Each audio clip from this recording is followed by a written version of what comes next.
Hi hello నేను doctor వర్ష. ఇందాక బయటకెళ్తున్నానని చెప్పాను కదా! ఎక్కడికంటే ఇంకా నాకెవరున్నారు, నాకెవరు లేరు కదా! మనకు మనమే సంతోషపడాలనమాట. సో, అందుకని అందరు ఫ్యామిలీస్‌తో ఉంటారు కదా! ఎవరికీ ఫోను చేయడానికి కూడా లేదు పండగ కదా! ఎందుకు డిస్టర్బ్ చేయాలని మా హైదరాబాద్‌లో ఇప్పుడు నుమాయిష్ ఉంటది కదా! చాలా ఇష్టం అనమాట. చిన్నప్పటి నుంచి మా నాన్న వరంగల్ నుంచి కూడా మమ్మల్ని తీసుకొచ్చేవాళ్ళు. క్యాంపస్‌లో ఉన్నప్పుడైతే సరే, సరే ఇంకా రోజుకి ఇంకెన్ని సార్లు తిరిగేవాళ్ళమో లెక్కే లేదు. ఇప్పుడు 4 ఇయర్స్, 5 ఇయర్స్ అవుతుంది నేను ఎళ్ళక. ఎందుకో చాలా బలంగా వెళ్ళాలనిపించింది కాళ్ళు నొప్పున్నా సరే. అందుకని అలా వెళ్ళాను. ఒక్కదాన్నే వెళ్ళాను. ఉంటారు నాతో. సో, ఇగో ఈ డ్రెస్ తీసుకున్నాను. చాలా బావుంది. ఎందుకంటే నాలాంటి బద్ధకస్తులకి ఒక నైటీ లాగాను ప్లస్ లాంగ్ ఫ్రాక్ అనమాట. క్లాత్ అవన్నీ కూడా చాలా బావుంటాయి. బెడ్‌షీట్స్ అయితే నేనెప్పుడూ హైదరాబాద్ ఎగ్జిబిషన్‌లోనే తీసుకుంటాను. బయట తీసుకోను. చాలా వరకేంటంటే దేశం మొత్తం నుంచి వస్తారు కాబట్టి చాలా క్లాత్స్ అవి చాలా బావుంటాయి. కాకపోతే తిరగడానికి ఓపిక ఉండాలి.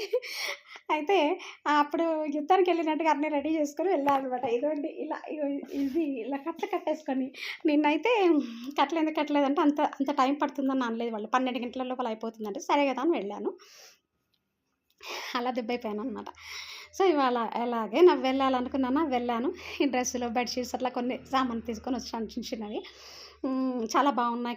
క్లాతులవి చాలా బావుంటాయి అక్కడ. నాకిష్టమనమాట. అయితే వెళ్ళేటప్పుడు ఏమైందంటే, అక్కడి వరకు వెళ్ళనివ్వట్లేదు ఆటోలని. అక్కడ ఆపేశారు ఆపోజిట్ వేలో. ఆపేస్తే అసలు చాలా స్లోగా ట్రాఫిక్ విపరీతంగా ఉంది. అంటే ఉండరనుకున్నాను నేను రోడ్ల మీద. అంతా వెళ్ళిపోయి ఉంటారు కదా! సంక్రాంతి పండగని కూడా. విపరీతమైన ట్రాఫిక్ ఉందనమాట. సో, అలా ఆగట్లేదు. నాకేమో ఎక్కువ సేపు నిలబడలేను నేను.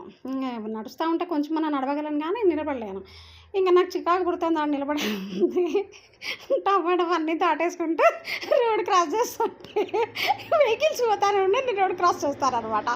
పోలీసులు మొత్తుకుంటా ఉన్నారు. ఏంటసలు ఏందమ్మా సస్తావా నువ్వేమని అని గట్టిగా అన్నాడు వాడు. అంటే ఏముందన్నా సస్తావంటే పోయి దాని కింద పడిపో అన్నాడు. అంటే అలా చచ్చిపోదామని ట్రై చేసినా చచ్చిపోతలేనన్నా, ఏం చేయాలి మీలాంటి వాళ్ళందరూ కాపాడుతానంటే తలకాయ కొట్టుకున్నాడు. వచ్చేసాను. అక్కడ కానీ పొరపాటున ఎవడైనా నా ప్లేస్‌లో జర్నలిస్ట్ చూసుంటే రేపు కనీసం ఖచ్చితంగా పేపర్‌లో వస్తుందనమాట. అలా జరిగింది. ఇంకా వచ్చేటప్పుడైతే సరే కాకపోతే అక్కడ కొనడం వరకు బానే ఉంటుంది. అవి బయటదాకా పట్టుకొని ఆటోలో ఎక్కడికో రావాలి కదా! లోపలికి అలో చేయరు కదా! సో, అది నడిచేసరికి నాకు దిమ్మ తిరిగిందనమాట. చేతులన్నీ పెయిన్ అయిపోయినాయనమాట. మళ్ళీ ఒక మనిషిని తోడు తెచ్చుకోవాలి. ఇంకోసారి మోయడానికి ఒకళ్ళు తెచ్చుకోవాలనుకున్నాననమాట. సో, ఇది నా ఎగ్జిబిషన్ స్టోరీ.